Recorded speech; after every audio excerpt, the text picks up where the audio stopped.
modelo gerencialista. Então, tudo que eu falei agora foi uma modificação que estava acontecendo no sistema econômico, na globalização, em questões culturais.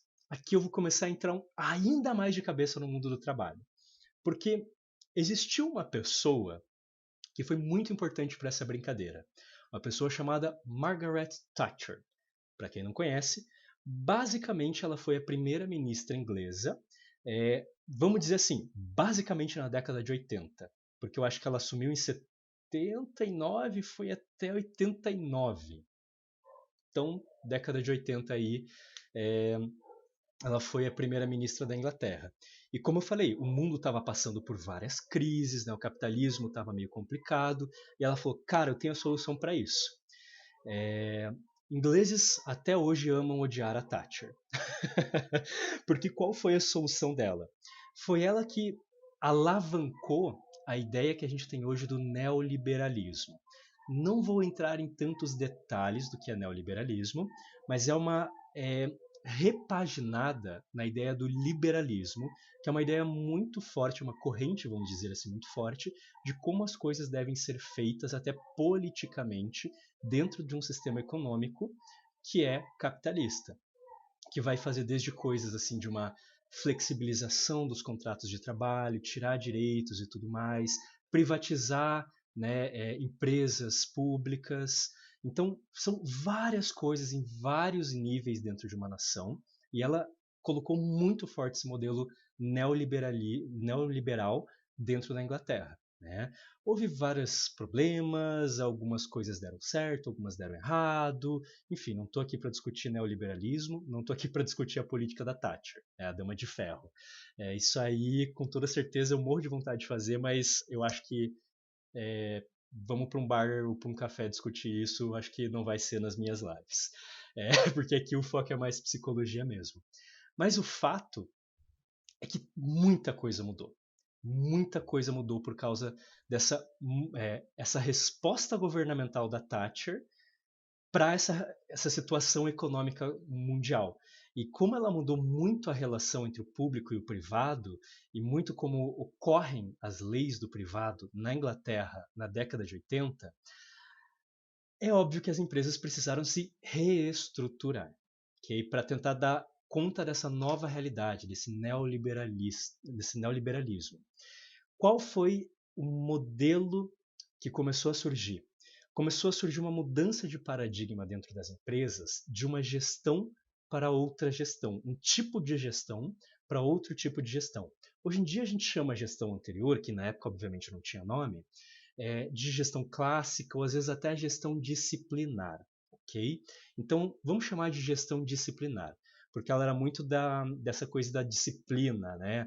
Meio que uma continuação mais avançada daquela ideia de um capataz, de as pessoas estarem cuidando de tudo que você está fazendo, né?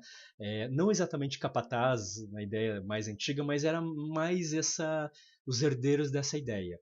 De quando veio essa gestão gerencialista, ela quebrou, ela falou, ok, são novos tempos, as coisas são diferentes, as leis aqui estão diferentes, a relação empregado e empregador está diferente, vamos fazer uma gestão mais gerencialista. Claro, não foi tão simples assim, mas foi muito consequência disso lá na Inglaterra. E aí o que aconteceu? Tanto o neoliberalismo quanto a gestão gerencialista foram se espalhando muito fortemente no mundo ocidental. Mas o que é essa gestão gerencialista? Quais são as diferenças dela para a gestão mais clássica, mais disciplinar? Vamos lá. A primeira, olha só, naturalmente, depois de tudo que a gente estava falando, é óbvio que a gente vai ter uma gestão que vai prezar mais pela polivalência e pela flexibilidade dos trabalhadores. Eles são, ao mesmo tempo, super especializados, porém eles têm que ser polivalentes o bastante, adaptáveis. Você tem que ser um galho verde para que se te dobrarem o bastante você não vai quebrar, ok? Tem que ter uma certa maleabilidade. Então veja que interessante. Você tem que entrar de cabeça em tudo que você está fazendo, mas você tem que estar preparado para caso o teu setor feche, eles te mudarem de setor. Se a tua vaga fechou, cara, se vira, vamos te colocar em outro lugar, agora você vai ter que aprender essas coisas numa nova vaga, num novo setor e tal. Toda essa coisa, assim, coisas que a gente falou lá nos etos profissionais, né? Fazer carreira pulando de vaga em vaga e tal. Então, a empresa mudou alguma coisa, mudou isso, mudou aquilo. Assim, você não tem certeza do que vai acontecer, você tem que ser flexível também. Não adianta você focar só em uma coisa. A flexibilidade acabou virando uma condição de existência, que é muito prezada pelo modelo gerencialista. Então, hiperespecialização, mas ao mesmo tempo que você é polivalente e flexível. Olha, nem é pedir demais do trabalhador, imagine, né? Além disso, a gente começa a ter uma hierarquia horizontal, que é diferente da anterior, que era mais vertical. Era uma hierarquia muito mais clara, ok? Você tem seu gerente, né, o seu gestor, ele tem lá um coordenador, o diretor, o CEO, o dono da empresa, e assim, são níveis completamente diferentes. Agora a hierarquia ela vai passando disso para uma coisa mais horizontal, porque às vezes o teu gestor é o cara com quem você bebe no bar depois do trabalho, na hora do happy hour, ok? O teu gestor é aquele cara mais approachable, sabe? Tá todo mundo mais ali unido. A gente é o quê? A gente é família. Ah, calma, trabalhador? Não, não vamos mais chamar de trabalhador. Qual é o nome agora? Colaborador. Colaborador é uma das melhores palavras que o modelo gerencialista trouxe. A gestão gerencialista foi quem acabou permitindo que viesse essa ideia do colaborador. Por quê? A hierarquia é horizontal, somos uma família. Tá todo mundo aqui se ajudando, todo mundo tem que ter mentalidade de chefe, inclusive. Né? Olha só, mentalidade de chefe, gerencialismo. Opa, acho que vocês devem estar começando a fazer a conexão, né? É, então, assim, a gente tem muito essa ideia de que tá todo mundo um pouco mais junto um do outro, não é aquela coisa tão mais assim. É tudo. Ah, eu sou amigo da pessoal que trabalha lá e eu não quero ver eles tristes. Eu não quero sacanear o meu gestor. Né? Ele está me pedindo uma coisa bem pesada para fazer, mas eu não vou dizer não para ele, porque o chefe dele também sacaneou com ele. O cara é meu amigo. Putz, cara, eu vou enfrentar essa barra. Não vou lutar pelos meus direitos aqui, não. Ok? Então a gente tem essa horizontalidade, que tem seus lados positivos e seus lados negativos. Tudo que eu estou falando aqui do modelo gerencialista tem lados positivos e negativos, tá bom? Não estou falando, meu Deus, isso aqui é um lixo, joga completamente fora. Não, não. Tem coisas aqui interessantes, mas também tem muito lado negativo. Outra coisa, modelo disciplinar. Lembra que eu falei da ideia do capataz? Se vocês forem no modelo de produção fordista, taylorista e tudo mais, vocês vão encontrar, pesquisem na internet depois, vocês vão encontrar manuais, ok, manuais da época, que são manuais que classificam todos os movimentos que os trabalhadores tinham que fazer para ser movimentos mais eficientes em determinadas esteiras de produção, em determinadas fábricas. Então, literalmente era um controle sobre o que você estava fazendo, sobre como você estava fazendo as coisas. O processo do trabalho era muito monitorado. Agora, a cobrança não é mais pelo processo. A cobrança começa na gestão gerencialista a ser sobre os resultados. Aquela ideia de fulano, tem esse relatório aqui que a gente precisa fazer. Eu quero ele na minha mesa até segunda-feira de manhã, sem falta, tá bom? É, não importa como você faça, faz o teu jeito. Se quiser descansar, você descansa. Não vou ficar em cima de você, mas tem essa deadline que você tem que cumprir. E aí você olha para o teu gestor e fala, beleza, chefia. E você olha e fala, cara, é quinta-feira à noite, eu estou quase saindo do trabalho. Esse trabalho vai levar uns 3 dias. Você sabe que você vai ter que passar a sexta trabalhando nisso, enquanto você está tendo que ter flexibilidade e polivalência, porque você está fazendo várias funções ali dentro da empresa, fazendo um trabalho de 10 pessoas diferentes. Então você nem consegue focar direito em fazer esse relatório e você sabe que você vai ter que levar esse relatório sábado e domingo para sua casa, porque pelo menos lá você consegue cabeça para terminar e ele fala: Nossa, que bom, pelo menos aqui em casa eu consigo trabalhar sem precisar ter as outras pressões da empresa. E daí você se toca: Cara, mas eu estou trabalhando no final de semana. E você pensa: Mas meu chefe não me mandou trabalhar no final de semana. Fui eu que escolhi trabalhar no final de semana. Parando para pensar, se eu tivesse sido mais rápido e mais eficiente na sexta-feira, eu teria conseguido fazer esse relatório na sexta. Ou seja, a conclusão para arrumar todo esse problema é: eu preciso estudar técnicas de gestão de tempo. Entendeu como é que o negócio vai te pegando? Né? E daí você trabalha o final de semana inteiro achando que você é o problema, ainda por cima, que você é insuficiente, porque a cobrança é tanto pelos resultados que a gestão ela começa a não se importar mais com os sacrifícios que você tem que fazer. Porque assim, a live tá para não para crianças, tá, pessoal? Então vamos nessa. Porque a ideia é foda-se o que você precisar fazer, tá certo? É assim, a gestão perde contato com a realidade de quem está logo abaixo, nos níveis inferiores. E começa a ter demandas cada vez mais loucas. E quando a gestão vê que a pessoa conseguiu entregar, cara, ela consegue um pouquinho mais, né? Ela é aquela ideia assim de você consegue fazer um pouquinho mais com menos e mais rápido, né? Eu sei que você consegue. Se você conseguiu, né? Você vai conseguir, mas eu já entro aí. Então o que que acontece? Olha só todo esse pensamento.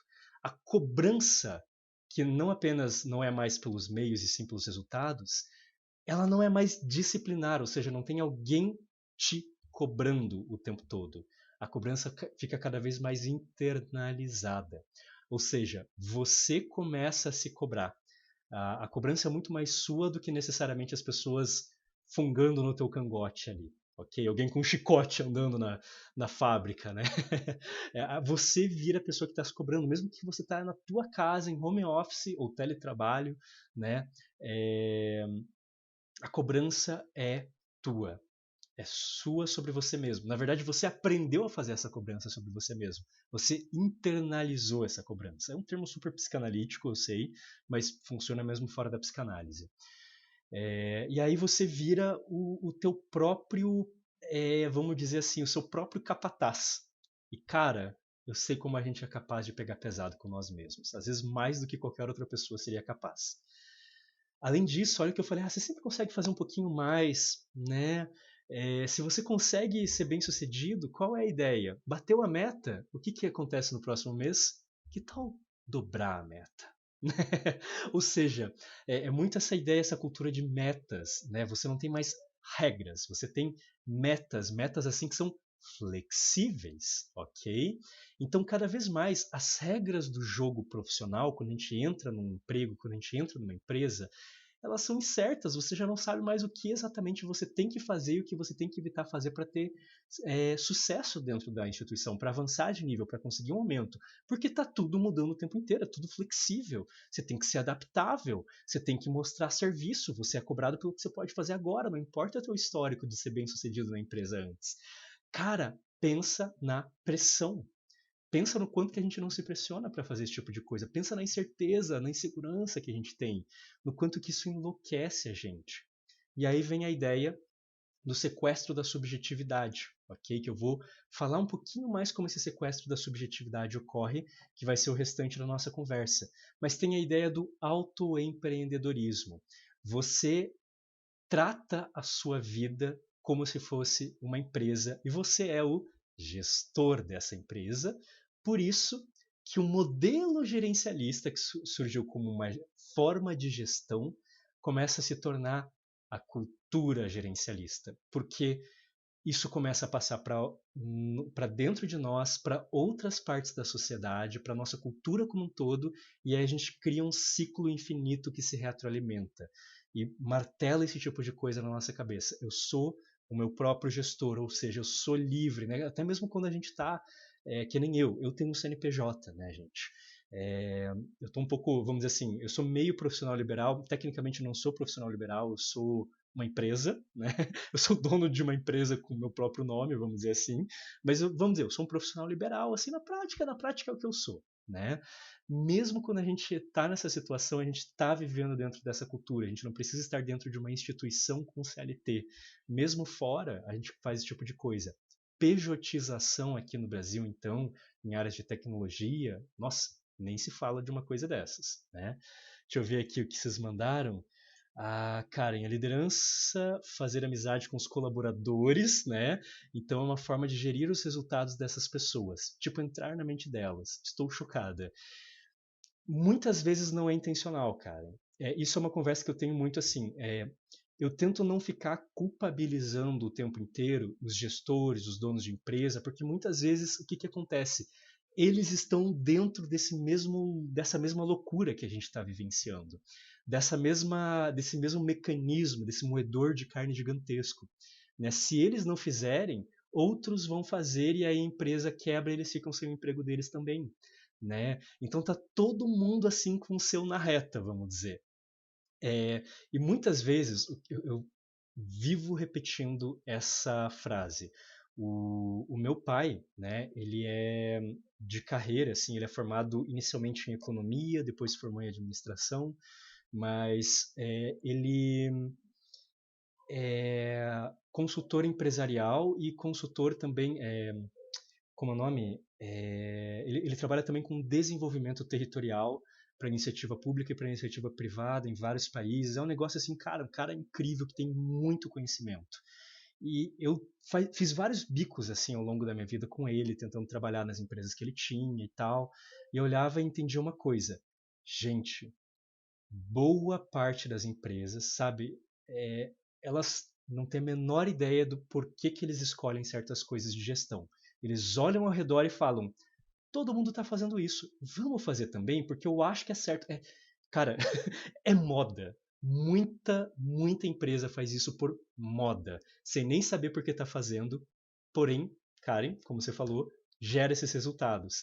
Inicialmente foi muito para isso, mas assim, tem muita gente que faz e acaba. Eles, nossa, está funcionando, que interessante. Mas muito gestor realmente acha que é amigo do funcionário, mas ele não percebe que sem querer ele está usando isso para fazer esse sequestro da subjetividade do funcionário. Ele não percebe que. Ele acha que ele está sendo gente boa de verdade.